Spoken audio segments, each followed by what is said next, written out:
let me tell you some stories from the African bushveld. So then there was a time, so this is now my first time being in the African bush, and sometimes it's just very nice to actually experience the bush just from a walking perspective more than a vehicle perspective. So we decided we want to try and find a pangolin. We heard that there was one in the area and we need to go check up and see the tracks. So then there we go, climbing out the vehicle, the head guide, and then obviously there's a guy at the backup. So there's about 4 or 5 of us. So there we go, walking on the riverbed. Well, more on the side of the river. The river's dry because it's now winter time.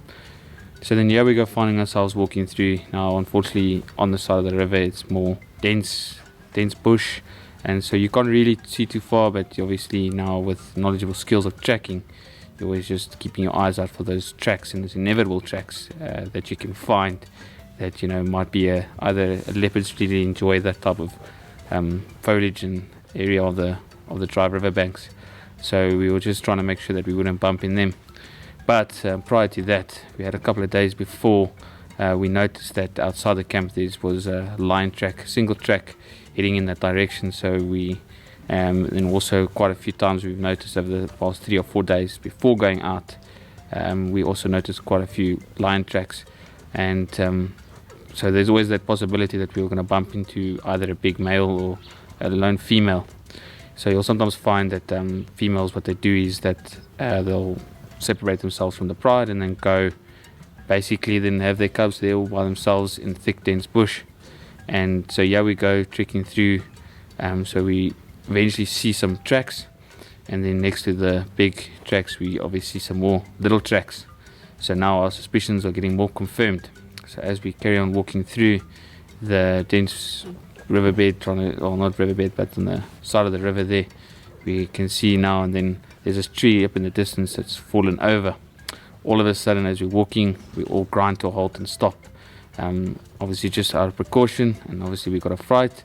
There's this female lion jumps up, but thankfully that actually animals are more scared of us, and she probably got the same fright as us.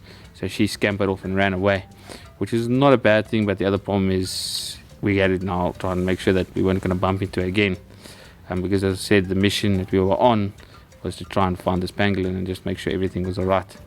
So there we go, carry on trekking through, and then we actually could see where she was lying down, and then so we carry on walking, processed, and then we actually came to another part of the trail where we were walking down, and then we can actually see that where the lioness was actually while lying down and actually watching us, and then luckily enough I think we saw a track scamper down the riverbank, and we managed to see that she was not in the area anymore. So we carried on proceeding and trying to find this pangolin and trying to see if we can find it, because usually they're hard to find. Sometimes you won't get to see them or find them. So then so we carried on finding them, but at the end of the day we could only find tracks and see where it's been and stuff, and we were probably a couple of minutes too late to try and get hold of it.